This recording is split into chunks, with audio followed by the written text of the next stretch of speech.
ใหม่ปัดถึงทำเมาโอ้โนเฮางานดีบ่มีอยากเลิกแล้วไปหาเฮ็ดนาที่บ้าน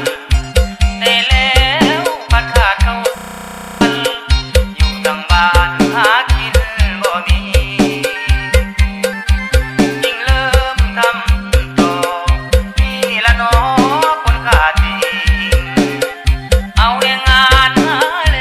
กเข้ากินนี่คือชีวิตจริงของคนแต่งดี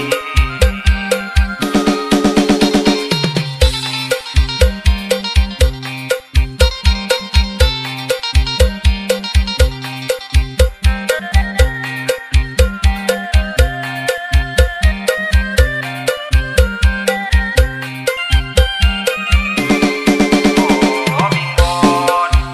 หัวหน้าทุกท่านทั้งหลายโปรดให้ความสนใจให้ได้เห็นเวียกที่ดีจะขอขอบใจต่อไปบ่ขอลืมนี้บุญคุณของท่านที่มีศาสตร์นี้บอกว่าบ่ลืม นักเอาเบาสู้ขอเพียงได้เข้างานใหม่ปัดถึงทำเมาโอ้โนเฮางานดีบ่มี